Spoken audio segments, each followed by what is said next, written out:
Hello friends, legal lifeline में आपका स्वागत है। मैं राम गुर्जर और आज का हमारा टॉपिक है हिंदू विधि के अंतर्गत हिंदू विधि के स्रोत। दोस्तों, आज के इस वीडियो में हम डिस्कस करेंगे कि हिंदू विधि के स्रोत या सोर्सेस ऑफ हिंदू लॉ क्या है। तो आइए इन्हें हम देखते हैं। प्राचीन मतों के अनुसार विधि एवं धर्म में एक अभिन्न घनिष्ठ संबंध था। विधि धर्म का ही एक अंग मानी जाती थी और जो धर्म के स्रोत थे वो विधि के भी स्रोत माने जाते थे। मनु के अनुसार वेद, स्मृति, सदाचार और जो अपने को तुष्टिकर हो, इन चार चीजों को धर्म के स्पष्ट लक्षण माने गए थे। याज्ञवल्क्य ने भी धर्म के चार आधार स्तंभ इस प्रकार बतलाए हैं: श्रुति, स्मृति, सदाचार और जो अपने को प्रिय लगे तथा सम्यक संकल्पों से उत्पन्न इच्छाएं। यहाँ जो अपने को प्रिय लगे, इस कथन का आशय यह नहीं है कि प्रत्येक व्यक्ति अपना मनचाहा आचरण या व्यवहार करे या उसको ऐसा व्यवहार करने की स्वतंत्रता प्रदान की गई है। उसका अर्थ यह है कि शास्त्रों के द्वारा दिए गए अनेक विकल्पों में जो जिस व्यक्ति को तुष्टिकर हो, उसके अनुरूप वह आचरण करे। हिंदू विधि के स्रोत। बेसिकली हिंदू विधि के स्रोतों को दो भागों में विभाजित किया गया है। पहला प्राचीन स्रोत, दूसरा आधुनिक स्रोत। अब पहले प्राचीन स्रोतों में श्रुति, स्मृति, भाष्य एवं निबंध और प्रथाएं हैं, जबकि आधुनिक स्रोतों में न्याय, साम्य, सद्विवेक, दूसरा विधायन और न्यायिक निर्णय है। अब सबसे पहले हम प्राचीन स्रोतों में श्रुति को देखते हैं। श्रुति शब्द श्रु धातु से उत्पन्न हुआ है, जिसका अर्थ है सुनना, अर्थात जो सुना गया है। श्रुतियों के विषय में यह विश्वास प्रचलित है कि ये वे वाक्य हैं जो ईश्वर द्वारा ऋषि मुनियों को प्रकट किए गए थे और जिस प्रकार यह श्रीमुख से निकले थे उसी प्रकार इनको लिख लिया गया था या उसी प्रकार इनको अंकित कर लिया गया था। यह श्रुतियां सर्वोपरि समझी जाती है। श्रुति के अंतर्गत चार वेद तथा 6 वेदांग आते हैं। चार वेद ऋग्वेद, यजुर्वेद, सामवेद तथा अथर्ववेद है और 6 वेदांग कल्प, व्याकरण, छंद, शिक्षा, ज्योतिष और निरुक्त हैं। प्राचीन स्रोतों के अंतर्गत दूसरा स्रोत है स्मृति। स्मृति शब्द का अर्थ होता है जो स्मरण में रखा गया हो या याद रखा गया हो। स्मृतियों को मानवीय कृतियां माना गया है। कुछ विद्वानों का यह कहना है कि स्मृतियां उन्हीं ऋषियों द्वारा संकल्पित की गई थी जिन पर वेद प्रकट हुए थे, अतः उन्हें भी उसी प्रकार प्रामाणिक माना जाता है जिस प्रकार हम श्रुतियों को मानते हैं। ऐसा विश्वास किया जाता है कि स्मृतियां ऋषियों द्वारा स्मरण में रखे गए वेदों के पाठों के आशय को अंतर्विष्ट करती है। सामान्यतः स्मृतियां दो प्रकार की होती है, पहली तो गद्य में और दूसरी श्लोकों में। अब जो गद्य में है उसमें है धर्म सूत्र। तो जो स्मृतियां गद्य में है उन्हें धर्म सूत्र की संज्ञा दी जाती है तथा वे श्लोकों वाली रचना के पूर्व होती है। इसमें धार्मिक, सामाजिक एवं राजनीतिक कार्यों का उल्लेख किया गया है और इन्हीं धर्म सूत्रों से स्मृतियों का ग्रंथों का विकास हुआ है।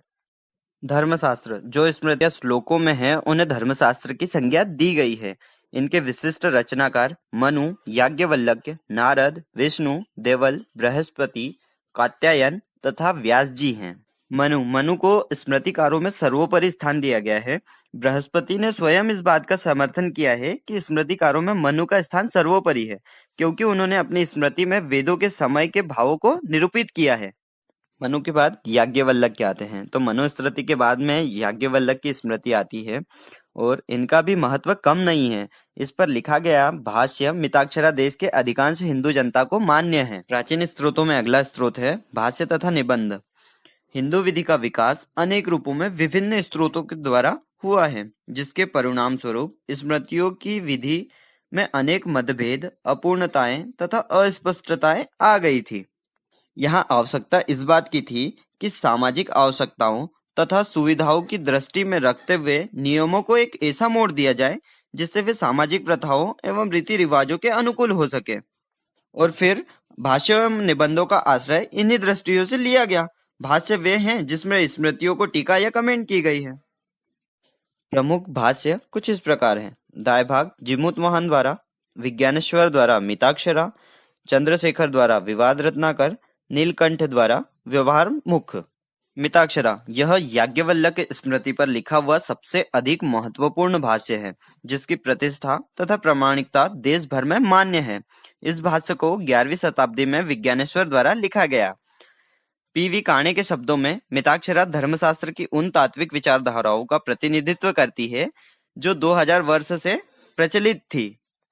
दाएं भाग, ये जीमूतवाहन के द्वारा लिखा गया भाष्य है जो कि बंगाल में सबसे अधिक प्रामाणिक माना जाता है। इसमें दाय, स्त्रीधन, विभाजन के नियमों में विशद व्याख्या की गई। प्राचीन स्त्रोतों के अंतर्गत अगला स्त्रोत है लोक रीतियां अथवा प्रथाएं। व्यक्तिगत विधि में प्रथाओं को बहुत बड़ा स्थान प्रदान किया गया है। हिंदू विधि में इन प्रथाओं और लोक रीतियों को और भी अधिक महत्वपूर्ण स्थान दिया गया है। बहुत ही प्राचीन काल से प्रथाओं को विधि के स्रोत के रूप में मान्यता दी जाती थी। पाठों पर आधारित होने से इसकी प्रामाणिकता पाठों के समान होने के साथ ही हिंदू विधि का सिद्धांत की विधि जो है वो ईश्वर प्रदत्त है, मनुष्य निर्मित नहीं है, सर्वमान्य रहती है। कलेक्टर ऑफ मदुरा वर्सेस मोटू रामलिंगम। इस केस में प्रीवी काउंसिल ने यह निर्णय दिया कि प्रथाओं का स्पष्ट प्रमाण लिखित रूप से अधिक प्रामाणिक समझा जाएगा। अब हम इतनी देर से देख रहे हैं कि प्रथाएं तो प्रथाएं क्या हैं?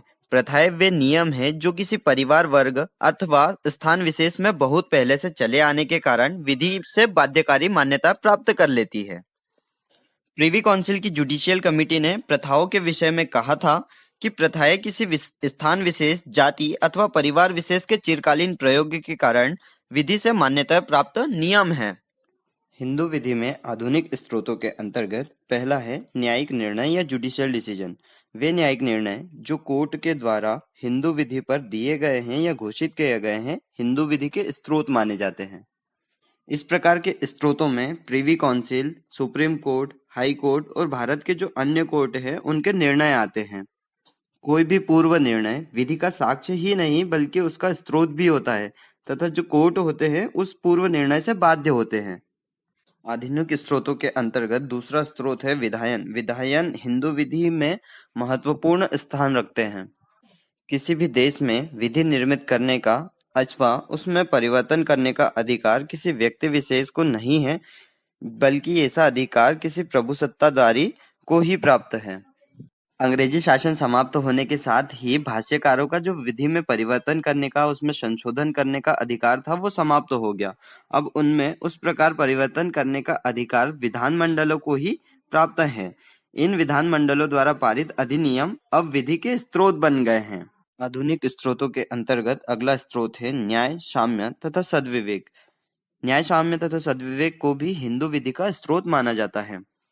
इसकी आवश्यकता इसलिए समझी गई क्योंकि कहीं कहीं पर न्यायालय के सामने विधि के वास्तविक स्वरूप के निर्धारण में बहुत सारी कठिनाइयां उपस्थित होती थी और इस विषय पर उनको कोई पूर्व निर्णय भी प्राप्त नहीं होता था। अतः न्याय, साम्य और सद्विवेक की आवश्यकता पड़ी या न्यायालय अपना न्याय, साम्य और सद्विवेक का उपयोग करने लगे। दोस्तों, आज के इस वीडियो में हमने हिंदू विधि के स्त्रोतों को आसान भाषा में समझने की कोशिश की। आशा करता हूँ आपको मेरी वीडियो पसंद आई होगी। वीडियो देखने के लिए धन्यवाद।